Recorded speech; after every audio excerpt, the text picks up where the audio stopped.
Olá, sejam bem-vindos ao nosso podcast. Hoje eu tenho a honra de receber o pastor José Júnior.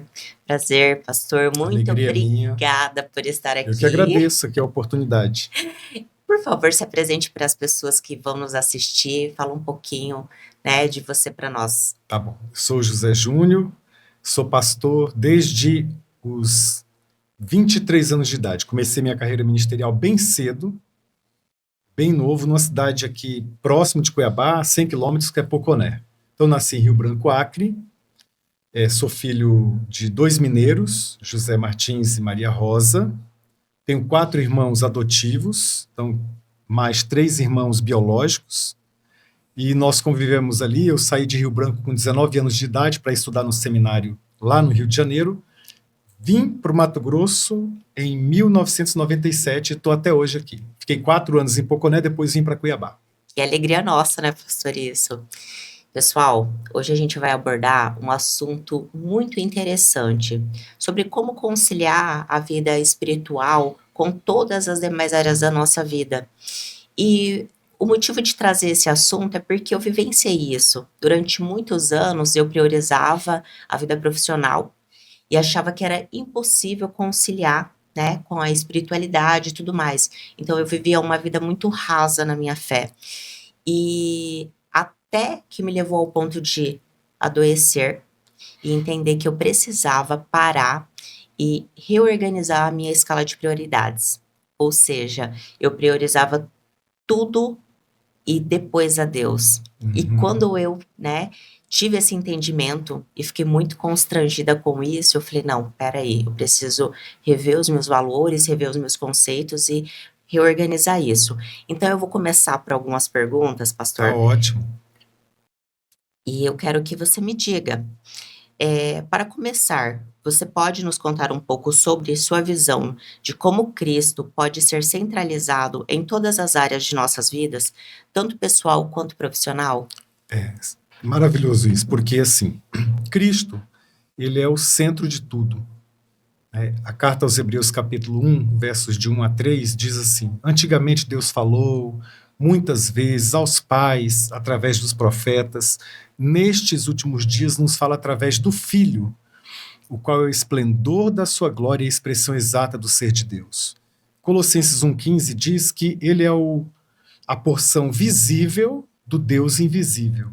E ainda em Colossenses, capítulo 1, mais para frente um pouquinho, ele diz assim: todo tesouro, olha, que versículo importante, todo tesouro da sabedoria e do conhecimento estão em Cristo. Todo tesouro. Então, assim, tudo que você imaginar, vamos lá, conhecimento da medicina, conhecimento de outras áreas da ciência, conhecimento da comunicação, conhecimento da engenharia, conhecimento bíblico, conhecimento teológico, conhecimento da educação. Quando a Bíblia diz tudo, é tudo. Todo o tesouro da sabedoria e do conhecimento estão em Cristo. Então, Cristo não é apenas um mestre religioso ou espiritual. Cristo é o mestre dos mestres, ele é o médico dos médicos, ele é o professor dos professores, ele é o pastor dos pastores, ele é o psicólogo dos psicólogos, ele é o jornalista dos jornalistas, ele é o banqueiro dos banqueiros, enfim. Se é todo tesouro, é todo tesouro. A fé ou a concepção que limita Cristo a um senhor religioso não entendeu ainda, não compreendeu ainda, não teve a expansão da consciência e não se converteu. O Agostinho, o bispo na cidade africana de Hipona, no quarto século, ele falou uma coisa assustadora para a época. Mas logo depois, menos de um século depois, compreenderam e isso fundamentou a visão cristã social até os dias de hoje. O que ele disse? O Agostinho disse assim, ele falou assim: uma vez que Cristo disse, eu sou a verdade, ele disse, né, João 14,6, eu sou o caminho, a verdade e a vida. Vamos pegar só essa segunda parte. Uma vez que Cristo disse, eu sou a verdade, então toda a verdade está em Cristo e Cristo está em toda a verdade. Agora, olha que detalhe, só para a gente concluir a resposta aqui. Nem toda a verdade está na Bíblia, mas tudo que está na Bíblia é verdade. Vou explicar isso para não ficar confuso. Conversamos com o Dr. Luciano. As verdades ali da oncologia, elas estão na Bíblia? A verdade ali, por exemplo, os protocolos de tratamento. A Bíblia é um livro que ensina o médico a como lidar com câncer? Não. Não. Mas toda a dinâmica da oncologia não é uma verdade da ciência à disposição das pessoas? Sim. Então, embora essa verdade não esteja nas páginas da Bíblia, ela está no coração de Cristo. Foi Cristo que iluminou, foi Cristo que deu para a humanidade todas as concepções de sabedoria e de conhecimento. Então, assim, como é que eu posso, como cristão, conciliar? É muito simples. Primeiro, eu não posso dividir a vida entre espiritual e material. É uma coisa só. Cristo está presente, ele está no contexto de tudo. Então, se eu começar com essa mentalidade, eu vou começar o meu trabalho e eu vou pedir ajuda de Deus. Eu peço isso, às vezes eu tenho aconselhamentos dificílimos, eu falo, olha, eu sou aqui só um coadjuvante, tu és o pastor de verdade mesmo, então ajuda esse cabeça dura aqui que eu quero ajudar essa pessoa. Por quê? Porque Cristo, ele é o Senhor do aconselhamento pastoral. Então, começa por aí, não divida. Em segundo lugar, bom, primeiro passo é eu não vou dividir. Em segundo lugar, você começa intencionalmente buscar a orientação de Jesus. Me orienta nos estudos, me orienta para essa descoberta, me orienta nesse trabalho que eu vou fazer, vou visitar um cliente, Não é que ele vai ficar ali do lado soprando, mas existe um parâmetro bíblico que é raciocínio consagrado. Não é que o Senhor Jesus fica ali como aquelas imagens dos desenhos antigos, né? Olha, vira à esquerda, agora vira à direita, vai bater. Não é isso, entendeu? Ele coloca em você princípios e ativa esses princípios. João capítulo 16 diz que ele nos fará lembrar de toda a verdade. Então, assim, ele coloca o tesouro dentro da gente e nos faz lembrar de toda a verdade. Então, tem mais coisa para dizer, mas vou ficar por aqui, senão os ouvintes vão ficar chateados. E justamente por a gente, assim, né, falar por mim, justamente porque eu tinha uma visão limitada em relação a isso, né, eu achava, nossa, eu não vou conseguir conciliar a minha vida profissional, estudar, ter um relacionamento e servir a Deus. Eu achava que eu não ia, era muito pouco só ir num culto, né, e de fato é muito pouco, mas depois que eu entendi que quando eu coloco Cristo no centro, e que, independente da situação que eu tô passando, que eu falo, o Senhor é o mestre, o Senhor sabe de todas as coisas, então me conduz, me dá discernimento, me guia, né? Tira as vendas dos meus olhos, porque quando a gente não pede, eu vejo assim que a gente se preocupa, né? Muito. E outro dia, né, lá na igreja, o pastor Hernandes falando, né? Se você não confia, você está indo contra a promessa. Ou seja, eu estou sendo incrédula. E aquilo me deu um impacto, assim, eu falei, gente, olha como isso é forte, sim, né? É bem forte. Então, se eu falo que eu creio e eu estou preocupando, então eu não estou sendo uma pessoa que de fato está entregando a Deus. E tem mais, né? Sobre essa integralidade do trabalho, bem dentro disso que você falou sobre confiança. Então, assim, e aquela ideia também de não dividir. Está bem claro na Bíblia, tem um lá no Antigo Testamento, no início do Gênesis, e tem um no final de Mateus. São dois imperativos. Em Gênesis, o imperativo que aparece primeiro, né, uma ordem de Deus, é cultural. Ele fala assim, ó, façamos o homem imagem e semelhança nossa, e ele diz uma palavrinha lá assim, domine, que aquela palavra é governe. Governe o homem sobre toda a criação. E em Mateus capítulo 28, versículo 19, e também o versículo 20, diz assim, ide por todo mundo, pregai o evangelho. Então a gente chama didaticamente dois imperativos ou duas ordens. A primeira ordem é cultural. Vai lá e domina. A segunda ordem é uma ordem missionária. Vão lá e evangelizem, ganhem pessoas para Jesus. As duas ordens são importantes, só que a igreja ela enfatiza mais a ordem missional. Então, assim, parece que alguém que vai servir a Deus mesmo é alguém que vai virar missionário, pastor. Isso não é verdade. Já na Reforma, um membro da igreja que Lutero pregava chegou para ele e falou assim: eu gosto tanto de ouvi-lo pregar, eu queria servir a Deus. Como é que eu faço para servir a Deus? Ele disse assim: o que é que você faz da vida? Ele falou: sou um sapateiro. Então, faça o melhor sapato da sua vida e venda por um preço justo. Você está servindo a Deus aí na sua profissão. Então, vamos pegar essa parte agora do imperativo aqui, do cultural. Por exemplo, vamos pensar um pouquinho aqui. Luciano, que está ali nos bastidores, pode ajudar a gente também. Vamos pensar aqui. Quantas ciências foram envolvidas para ter essa sala aqui hoje? Eu vou começar. Tem a parte aqui da tecnologia ligada aqui a essa TV. O que mais? A iluminação. Iluminação. As câmeras. Engenheiro eletricista. Iluminação, né? Nas laterais. Aqui teve o marceneiro que fez essa mesa. Marceneiro. Que mais? Aqui teve alguém que mexeu com essa xícara, com essa cerâmica, com essa louça. Os microfones. Os microfones, enfim. Se eu fosse falar aqui, ó, o ar-condicionado, então tudo aqui tem a mão de alguém por detrás, tem uma ciência por detrás. Isso é o que a Bíblia chama de dominar. É fazer a sua profissão com excelência, no padrão máximo. Então, como é que eu, um cristão, conjugo fé e o mundo profissional? Como é que eu faço essa junção? Primeiro, eu não vou dividir minha vida entre espiritual e não espiritual, porque é uma coisa só. A Bíblia ensina isso. Em segundo lugar, como profissional, eu vou glorificar o meu Deus fazendo aquilo que eu fui chamado para fazer da melhor maneira possível. Porque quando alguém chegar para você e fala assim: poxa, você faz tão bem o seu trabalho e você é diferente. Por que você é diferente? Aí abriu uma porta para você cumprir Mateus 28. Exatamente. Então, uma coisa puxa a outra. Sim. Agora, se você tem um profissional lá, e a Bíblia tem vários versículos sobre isso, né? Você tem um profissional lá na ponta, ele é péssimo, ele é ruim. Aí ele diz assim: não, eu sou um cristão e frequento uma igreja.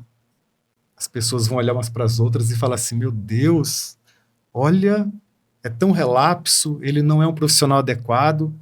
Então a fé, ela nos move. Moisés, no Salmo 90, versículo 17, ele diz assim: Senhor, esteja a bondade do Senhor sobre a nossa vida e consolida para nós o trabalho das nossas mãos, consolida o trabalho das nossas mãos. Consolidar é tornar sólido. O que Moisés ora? Ele ora pedindo assim: eu vou trabalhar, mas o trabalho que eu faço é a 4 mãos, as minhas e as de Deus. Doutor Luciano vai operar, mas o trabalho dele é feito a 4 mãos, as mãos dele, que se esforçaram, que estudaram, e as mãos de Deus. Exatamente. Muito lindo isso. Agora eu vou fazer a próxima pergunta. Muitas pessoas sentem que precisam dividir a vida pessoal e profissional da espiritualidade. Como podemos integrar esses aspectos sem que um entre em competição com o outro? E aí eu queria até fazer um adendo, porque o senhor, por exemplo, né? Tem a questão da igreja, é um cargo de responsabilidade, tem o do trabalho do senhor, tem a vida com a família. Então, assim, como o senhor consegue administrar tantos papéis de tamanha importância para a nossa sociedade, sem que isso te deixe exausto, cansado, enfim? Tá, vamos lá. Olha só. Você usou uma palavra muito boa para a gente começar a conversar sobre isso. Palavra papéis. Por quê? Na história dessa tentativa humana de estabelecer bem as suas prioridades, nessa história nós passamos por várias fases.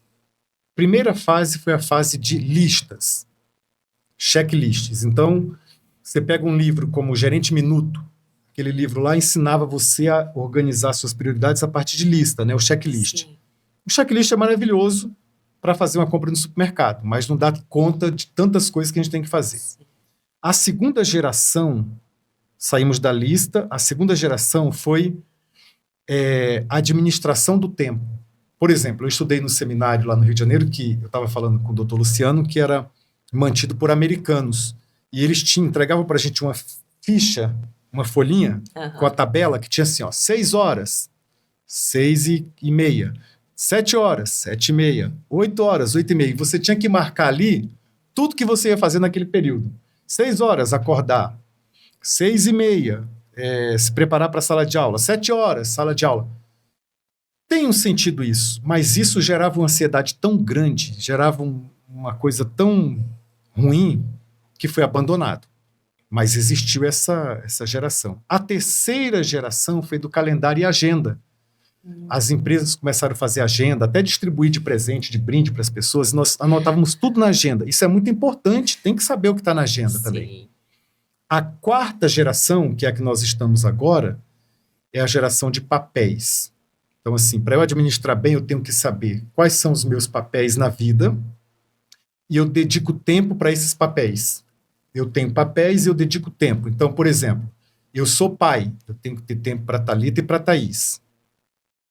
Eu sou marido, eu tenho que ter tempo para Meila. Eu sou pastor de uma igreja, eu tenho que ter tempo para esses irmãos. Eu sou vizinho, eu tenho que ter tempo para os vizinhos. Eu sou filho, minha mãe mora a 2.100 quilômetros daqui, eu tenho que ter tempo. Eu procuro ter um tempinho diário para ela. Uns 15 minutinhos, 10 minutos diário.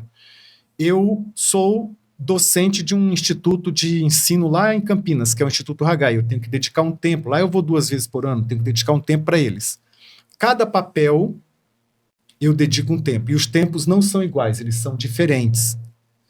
Além disso, tem uma geração mais recente agora que eu estou estudando, que é energia pessoal. Ou seja, como é que está a minha energia? Há 20 anos, quando alguém me chamava assim, venha pregar aqui na igreja em Várzea Grande, eu olhava na agenda. Não tinha nada, eu falava, eu vou. Tá vaga a agenda, só que eu chegava lá cansado, às vezes mal-humorado, porque eu vinha de uma semana muito puxada. Agora eu faço 3 perguntas. A agenda está livre? Eu faço para mim mesmo, está livre. Eu estou bem com a minha família, ou a minha família está precisando de mim agora nesse momento? Precisando que eu fique essa noite aqui em casa. Como é que eu estou? Energia física? Como é que eu vou chegar lá e abençoar meus irmãos? Eu vou chegar lá com dor de cabeça, dor nas costas, entendeu? Sim. Então, essa ideia de você consultar a energia pessoal, isso é maravilhoso. Sim. Aliado a isso, a gente precisa entender que essa dinâmica de organização dos papéis também, como eu disse agora, é uma dinâmica mesmo, não é estático. Então, se eu tivesse aqui um bol, vamos pensar aqui numa tigela, um bol. Muitas pessoas pegam uma bolinha de ping-pong, elas imaginam que o tempo vai se organizar assim, ó, elas soltam a bolinha aqui, a bolinha vai e para aqui. Ufa, agora está tudo organizado, agora está tudo bem, está tudo funcionando direitinho, mas é assim que funciona a vida? Não. Não, você planeja o seu dia, está tudo bem, de repente toca um telefonema, surge uma interrupção. Justamente. Ou, né, pode surgir uma coisa tão séria, ou também não tão séria, mas que tem que mudar. Enfim, mudou. Não é assim. Pega esse bol, ou essa tigela, e coloca do lado contrário. Que ela vai ficar assim, ó, né? Você coloca a bolinha aqui, e você pega ela e vai equilibrando. Equilibrando a vida. E você equilibra aqui. Vida pessoal, está equilibrando. Vida profissional, está equilibrando. Ir na igreja, ler a palavra, está equilibrando. Casamento, está equilibrando. E você vai também alimentando esses papéis. Por exemplo, só para concluir essa parte aqui, eu fui visitar minha filha em Curitiba. Ela sempre morou, nunca saiu de Cuiabá, casou. O marido foi chamado para o Ministério Pastoral, ela foi morar em Curitiba, bem distante. Nunca tinha passado por essa experiência. 6 meses depois, nós fomos visitá-la. Isso gerou no coração dela um ribuliço, um negócio, que quando nós voltamos, ela ficou numa baixa emocional. Então, é um papel que eu tenho que cultivar. O que eu disse para minha mãe? Falei, mãe, eu vou ficar uns 4 ou 5 dias sem ligar para a senhora, porque nesse horário eu vou ligar para a Thalita. Claro, meu filho e tal, porque eu não tinha outro horário durante o dia. Então, quando você tem os seus papéis equânimes e organizados, não vai ter uma cobrança. Ah, você não está me dando atenção, você não está me dando tempo. E aí, eu ficava meia hora no telefone com a minha filha, conversando com ela, até perceber que ela estava mais organizada. E assim é com tudo. No trabalho, você tem que aprender a delegar, Sim. porque você não vai dar conta de tudo. Se você for centralizador, você está perdido. Sim. Então, você tem que buscar o que eu fui chamado para fazer e gastar muita energia naquilo. E, finalmente, você tem que dividir de uma vez por todas na sua vida o que é problema e o que é tensão. No trabalho, em tudo que nós fazemos, e na casa também, no casamento também. Tem problema e tem tensão. Por exemplo, problema é o que você tem que dar uma solução, seja imediata ou planejada, mas tem que dar uma solução. Então, por exemplo, tinha, há algum tempo atrás, na igreja, lá no grupo de funcionários, uma pessoa que estava desestabilizando todo o ambiente de trabalho. Aquilo não era uma tensão, era um problema. Sim. Tinha que resolver, e foi resolvido. Agora, por exemplo, digamos que ele estava passando por um momento difícil, a tensão é algo que você administra. Então, problema você resolve, tensão você administra. Isso é a sabedoria de Salomão lá. Não entra para resolver uma tensão. Não vai dar certo. E não entra para administrar um problema, porque nós somos assim. A gente quer administrar o problema, aí vai adiando, administrando o problema. Não. Problema... Tinha uma pia, um armáriozinho, eu olhei para aquilo ali, eu lembrei, tinha um armáriozinho de banheiro lá, surgiu um problema. Qual era o problema? Estufou, porque de tanto pegar água que lava, né? Ok, vai deixando, estou administrando aquele problema, administrando. Um dia veio tudo abaixo, caiu, porque aquilo ali não tinha que administrar, tinha que resolver. E na vida é assim também. Sim. Pastor, como cada dia mais a gente percebe que tudo é sobre ter clareza, né? Como você disse. Eu sei que eu tenho o papel de ser pai, pastor, etc. E justamente essa clareza traz a leveza para si também. Sem até dúvida. de falar para a pessoa, olha, eu gostaria muito de participar, mas eu não vou poder. Sem aquele peso de querer se justificar. Principalmente. Você estava falando aí, eu pensando, gente... Quantas vezes eu, por querer servir, por querer aprovação, né, das pessoas, por mostrar que, assim, nossa, eu tô aqui à disposição, uma busca inconsciente de busca por aprovação das pessoas mesmo. E eu fazia, às vezes eu não tinha tempo para fazer aquilo, eu tinha que estar fazendo outra coisa, eu fui falando sim, sim, chegou um momento que aquilo, eu falei, não dá mais, né? Porque eu não conseguia falar o não. Só que quando eu comecei a me organizar, justamente, não, peraí, o que é prioridade para mim? É eu tirar esse tempo de qualidade para estudar, para tirar com meu esposo, é para visitar minha mãe, o que eu preciso? E aí eu olhar para aquela outra área e falar assim, olha, nesse dia eu não posso, sem aquela culpa. Sim. Né? Tem uma doença que a gente chama em teologia, né, de síndrome do Messias. É a pessoa inconscientemente querer ser o Cristo. Resolver o problema de todo mundo. Todos nós temos um pouquinho disso. O pastor, eu, também tive muito disso daí. Então, assim, eu tenho que estar lá. Eu já cometi a loucura de marcar 2 casamentos com a diferença de 40 minutos de um para o outro. Olha que loucura. Em que eu poderia ter delegado. Falei, não, eu vou nesse daqui, nesse aqui eu não vou. Mas o pós-doutorado da existência tem só... o pós-doutorado da existência tem só uma frase com 3 palavras. Sabe qual é?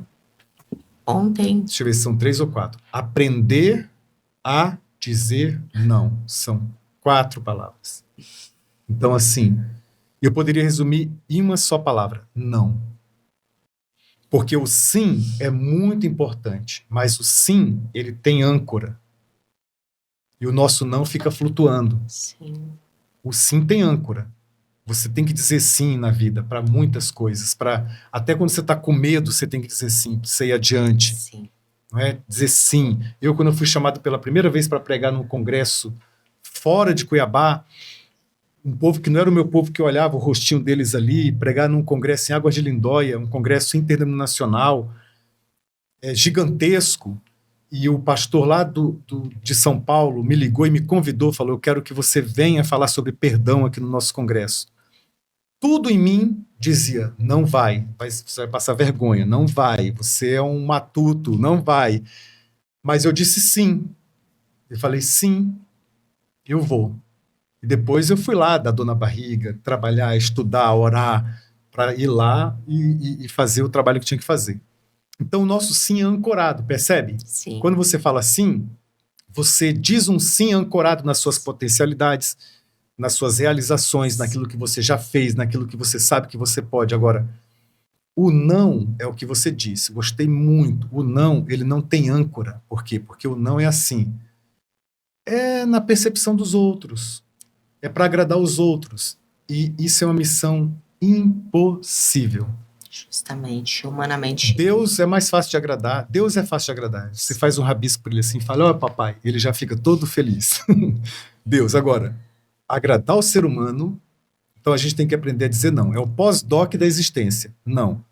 Pode fazer isso? Não. Sem peso na consciência? Não. E alguns levam muito tempo. Alguns levam muito tempo. Alguns.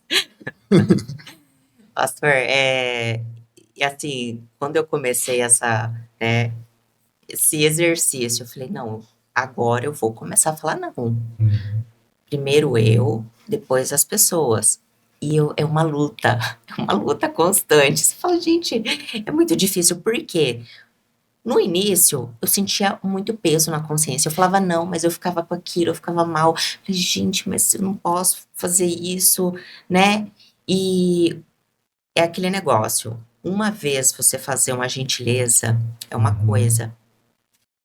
Outra coisa é você fazer sempre e a pessoa achar que aquilo se tornou uma obrigação.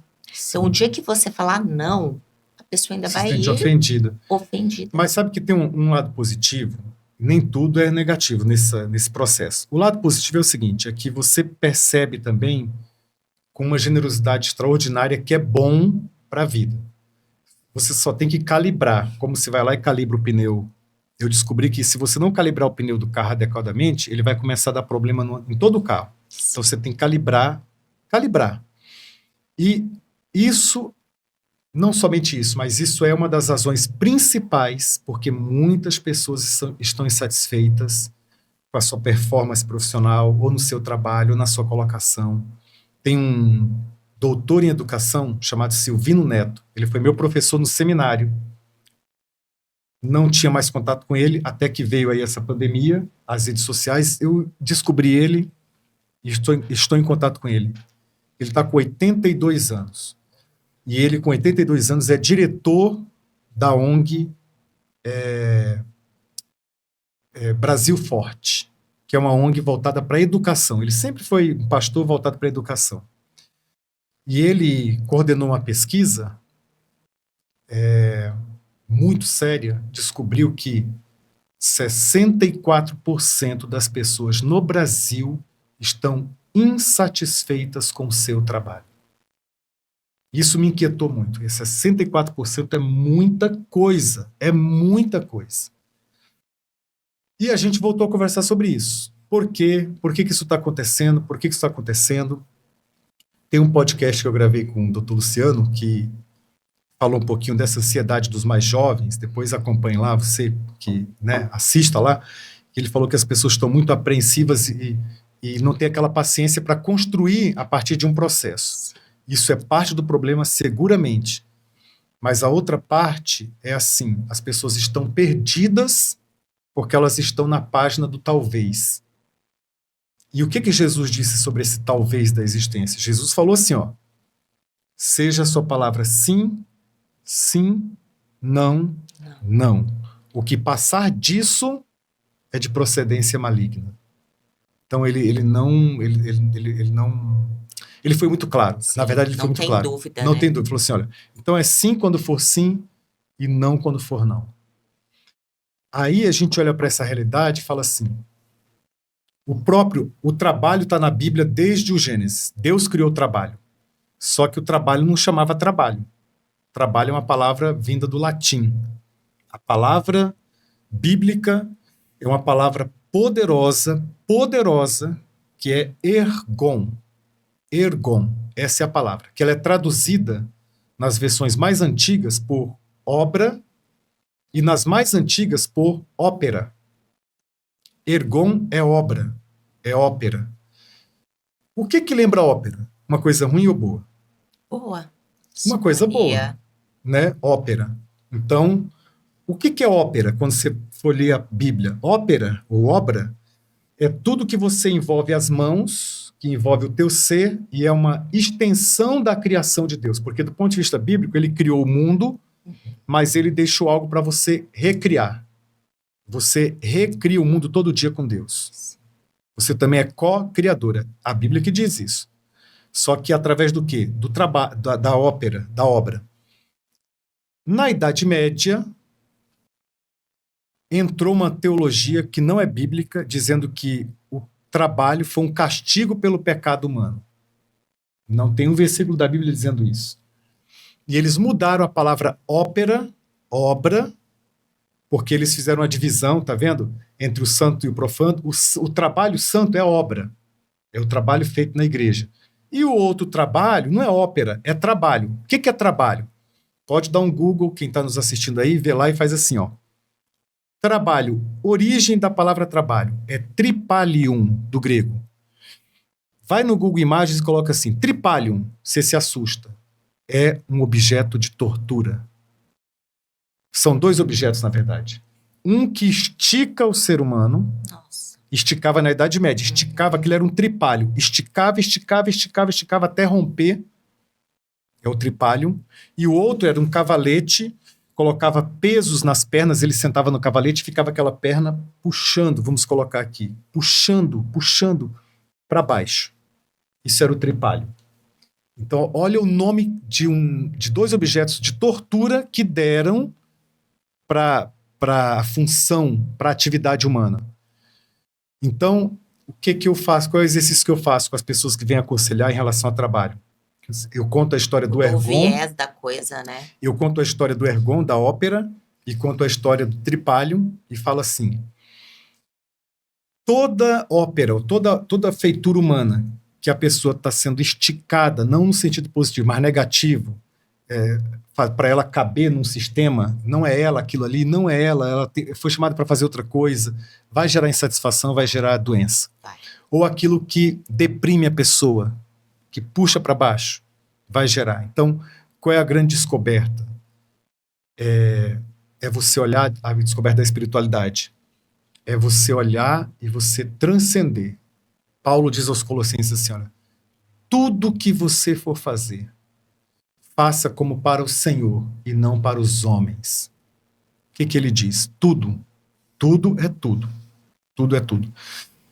Eu, só para ilustrar isso, uma pessoa pediu trabalho para nós na igreja, para ser secretária dos pastores. O nome dela é Lília, uma pessoa extraordinária, maravilhosa. Um dia eu cheguei para ela e falei assim, eu entrei, antes de atender a primeira pessoa, falei assim, Lília, você está feliz trabalhando aqui com a gente? Ela falou assim, como eu não estaria feliz, pastor? Todas as vezes para eu chegar no meu local de trabalho, eu passo por dentro do templo, que lembra que eu estou passando por dentro da casa de Deus, que ela atravessava todo o templo que a gente cultua no domingo, eu passo ali todo dia, eu nunca tinha pensado nisso. E eu falei, essa menina está no ergon, ela está na ópera, ela está fazendo com as mãos algo que realiza a vida dela. Então a gente tem que ajudar as pessoas nessa ideia que você trouxe bem no início de conjugar espiritualidade e mundo do trabalho. Assim, olha, tá te arrebentando? Procura outra coisa, investe em outra coisa. Enquanto é tempo, enquanto você é jovem, tá puxando você para baixo, investe em outra coisa. Agora, o ergon, a ópera, não é algo simples. Jesus tinha ergon e não trabalho, mas a Bíblia diz, eles trabalhavam tanto que às vezes eles não conseguiam nem ter tempo para comer, porque a correria faz parte também da nossa vida. Sim. Então não é a questão de você, agora encontrei meu ergon, estou de boa, vou trabalhar 4 horas por dia. Não é isso, porque se você tiver no ergon, tem que ter alguém, geralmente é o cônjuge, falando assim, tá bom, meu amor, venha dormir, chega, porque você fica com um brilho nos olhos. Você fica com brilho nos olhos, não é verdade? É. Fica com brilho nos olhos. Então, assim, o trabalho, vamos pegar aqui a palavra que a gente está usando, né, é ópera, mas para não ficar tão complicado, o trabalho em Deus. Vamos falar assim, o trabalho com o selo de Deus e o trabalho que não tem o selo de Deus. O trabalho que tem o selo de Deus, você vai se esforçar, você vai suar a camisa, você vai ter que correr atrás, você vai ter que, né, às vezes, perder algumas noites, mas só que te traz satisfação. Traz satisfação. O trabalho que não tem o selo de Deus, ele só vai te puxar e te esticar, mas não tem nenhum tipo de realização. Finalmente, o texto de Isaías fala sobre Jesus assim, ó. Jesus viu o fruto do seu trabalho e a sua alma ficou satisfeita. Agora, esse texto de Isaías foi escrito 750 anos antes. Mas o que ele fala no presente? Ele fala apontando para o futuro. Jesus viu e a sua alma ficou satisfeita. Sabe por que às vezes a gente não fica satisfeito também? Porque a gente é imediatista, a gente está no aqui e agora. Eu tenho que olhar, eu faço esse exercício assim, eu tenho que olhar para daqui uns 10 anos, eu tenho que mentalizar isso assim, ó. Eu vou ver o fruto do meu trabalho. E me dá uma satisfação enorme. Eu vejo a igreja maior, eu vejo várias pessoas vivendo para Deus, eu vejo pessoas lendo a Bíblia, eu vejo isso. Vejo o fruto do seu trabalho daqui a 10 anos, pessoas curadas, pessoas te encontrando na rua dizendo eu tinha câncer, não tenho mais, nunca mais tive, eu entrei em remissão e não voltei nunca mais, eu estou bem. Isso é poderoso. O seu trabalho também, estou ajudando as pessoas a crescerem, desenvolverem. Poxa, você mudou minha cabeça, você abriu minha mente. Pensa isso daqui a 10 anos. Sua alma vai ficar satisfeita. Muito. Agora, se você ficar só aqui, meu Deus, eu tenho que pagar aquela conta, aquele boleto vai vencer, você é esmagado. Sim. Não tem ópera que resista. Vai desafinar todos os instrumentos. Justamente. Né? E fazendo uma analogia, pastor, ao que você falou, porque você estava falando e eu estava me vendo, né? Totalmente ali. Falar justamente o trabalho sem Deus. A gente vive a corrida dos ratos, né? A gente trabalha para pagar contas, a gente é sempre sobre coisas, sobre pessoas, sobre situações. Então, é aquilo, você faz, nunca tá bom. Nunca tá bom, porque a base, a âncora do trabalho sem Deus é o dinheiro. É o dinheiro. Né? E isso nos adoece, porque vai virar ansiedade, a insegurança, poxa, a preocupação pelo dia de amanhã, a preocupação do problema que ainda nem chegou à minha porta. E o que eu percebi, né? Justamente porque eu passei por isso. Eu trabalhei num lugar que eu não me sentia satisfeita, fazia coisas que, ao meu ver, ia contra os meus valores, e me cedia àquela situação ali, mas depois que eu tive esse conhecimento, né, a verdade, ela é libertadora. Totalmente. Como é bom a gente começar a entender a palavra de Deus, e o Senhor tem uma grande responsabilidade sobre isso, porque tudo começou na PIB, viu? Que bom. Através da sua vida. Graças a Deus. Então, quando eu vi que não era aquilo que Deus queria de mim, né? Porque Deus fala, ame o seu próximo como a ti mesmo. Agora, se eu não tô me amando, como que eu vou dar amor a alguém? Sim. Né? Se eu não tô cuidando de mim, da minha saúde, etc. E eu falei, gente, não, tá tudo errado. Logo quando eu saí daquele ambiente, né, CLT, e comecei a trabalhar com outras coisas, e principalmente o que eu exerço hoje, eu faria assim de forma gratuita ao próximo. Aí eu tive uma virada de chave, eu falei, gente, é isso que Deus quer, porque não tem peso, você não tá pensando em dinheiro, você não tá com segundas intenções, você não tá com nada, você simplesmente quer transbordar na vida das pessoas, transformar. Sim. Né? Isso faz toda a diferença, porque assim, ó, toda atividade, ela vislumbra uma transformação da realidade. E ela tem uma recompensa. Pensar na recompensa não é errado.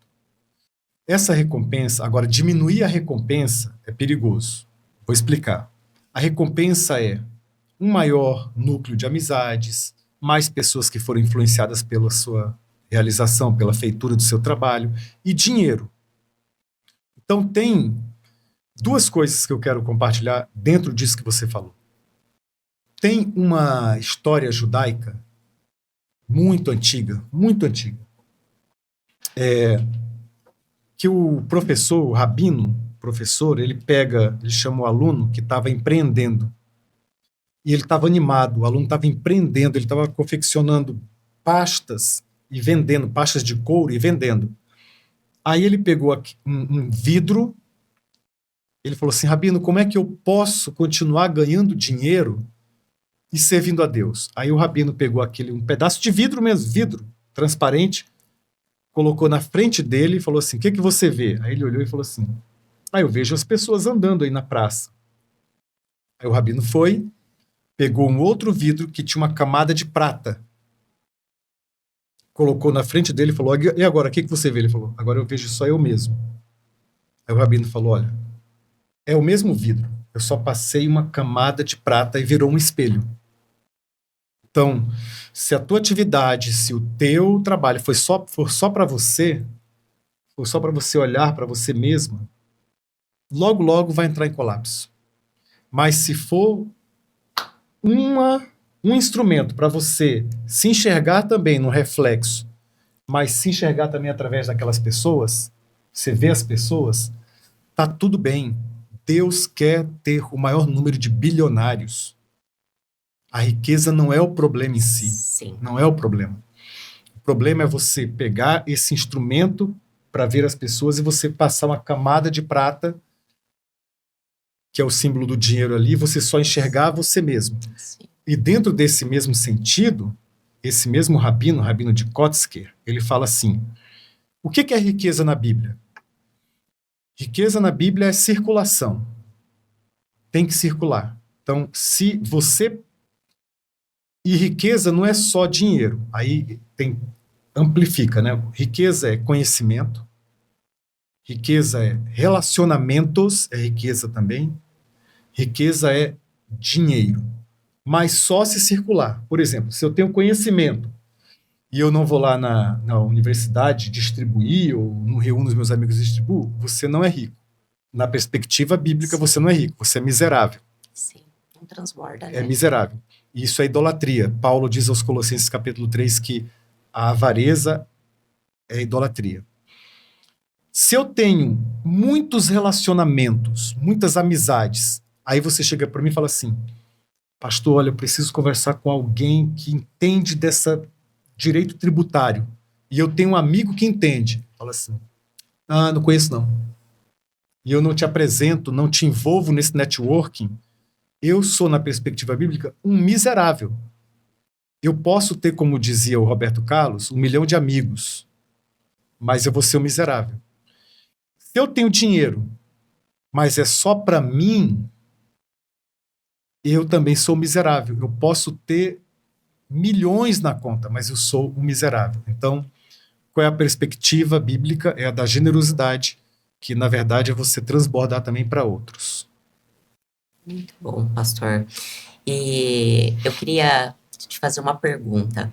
Se você pudesse voltar no tempo e perguntar para o José Júnior com 16, foi com 15 anos, né, que o senhor 16 começou? Foi anos, 16? 16 anos. Voltar e bater um papo com ele. Quais conselhos o senhor daria e que fique como mensagem para as pessoas aqui também? Essa é a pergunta mais difícil do podcast, né? Mas eu tenho uma ideia muito vaga. Mas eu quero compartilhar essa ideia, ainda que seja vaga, né? Porque é uma pergunta difícil, bem difícil essa daí. Mas eu creio que um conselho que eu daria para aquele garoto de 16 anos é assim: não despreza a sabedoria dos mais idosos. Mesmo que você se acha o bambambam. Com 16 anos, eu acho que todo mundo se acha invencível, imbatível, né? Fala assim, a começar pelo seu pai, a começar pela sua mãe, ouça bastante na simplicidade deles e treine a sua alma para nunca se sentir superior a ninguém. Porque se uma coisa que é cada vez mais clara para mim no Evangelho é que quando eu considero os outros superiores a mim mesmo, isso abre portas. É uma chave poderosa no mundo espiritual. Não é uma coisa de fora para dentro, tem que ser de dentro para Sim. fora. Então, por exemplo, muitas vezes na minha adolescência, eu olhei para o meu pai e falei assim, não sabe de nada, meu Deus do céu. Eu acho que todos nós passamos por isso. Sim. Mas você disse que se eu pudesse dar esse conselho, então eu falaria, Sim. ô, pirralho, vem cá, eu sou você amanhã. Então, você quer ser uma pessoa melhor? Honra o seu pai. Esse é o primeiro mandamento com promessa. Eu falaria para ele isso, honra teu pai, que esse é o primeiro mandamento com promessa. Eu tive que pedir perdão para Deus, porque durante muito tempo a relação com meu pai não foi tão boa.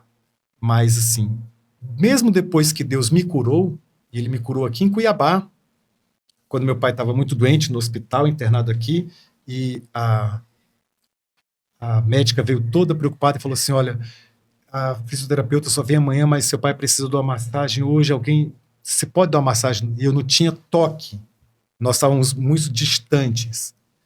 E eu comecei a fazer a massagem no pé dele, e ele meio reticente, eu também, aquilo foi tocando no pé, ela falou assim, tem que ir até as pernas. E eu fui subindo na perna, eu, ai meu Deus do céu, e tal. E aí fui fazer a massagem com o creme que ela deu lá, medicinal, e eu vi meu pai estava chorando, porque há muito tempo a gente não se dava um abraço, a gente não tocava um no outro, e a gente se perdoou ali. Mas mesmo depois desse momento, no meu testemunho que eu ia falar, meu pai entrava como alguém negativo, que cerceou a liberdade, que às vezes não foi tão... E um dia Deus me puxou a orelha. Deus falou, meu camarada, meu filho querido, você não seria tudo que você é sem o seu pai, até os problemas que você achou. Meu pai teve um irmão nosso, meu irmão, que se envolveu com drogas. Meu pai ficou aterrorizado com aquela possibilidade de um outro filho dele entrar nas drogas. E como a gente morava no bairro de periferia, e a quebrada lá era terrível mesmo, tanto medo da gente se envolver naquilo, ele nos super protegeu. E aquilo quase nos sufocou. Mas eu vejo, eu tô falando com vocês aqui, vendo meu pai escondendo, me seguindo, escondendo atrás do poste. E eu vi, eu falava, que ridículo. Hoje eu falo, que amor. Sim. Que amor. Ele falou, vai, pode ir, meu filho. Pode ir, meu filho. Vai lá, vai lá. Aí eu vi algumas vezes. Eu olhava assim para trás, não acredito, meu pai tá ali atrás do poste para eu passar naquela rua perigosa, cheia de bandidos, ele ia. Que amor lindo, né? Que amor lindo. Então, assim, eu olharia para aquele menino de 16 anos, que é um menino, né, gente? 16 anos, com todo respeito aos adolescentes. Eu já fui adolescente. Eu falo assim, cara, você não é tudo que você pensa. Você está cercado de pessoas que têm uma sabedoria, uma simplicidade poderosa. Honra teu pai, para que você tenha vida longa na terra e para que os teus dias possam ir bem, porque esse é o primeiro mandamento com promessa. Sim. É isso. Amém. Muito bom, pastor. E a mensagem que eu quero deixar para você também é que você faça justamente o que o pastor disse, viu? Porque quando eu entendi que Cristo em primeiro lugar, a nossa família, as pessoas, né, nossa igreja, tudo começou a dar certo na minha vida de forma sobrenatural. Não era mais pela força do meu braço, não era mais pela minha capacidade, até porque eu quero lembrar quem está nos assistindo que se Deus te quer em um determinado papel da vida, né, É isso Ele mesmo. vai te capacitar para aquilo. Uhum. Só que você não pode ter medo.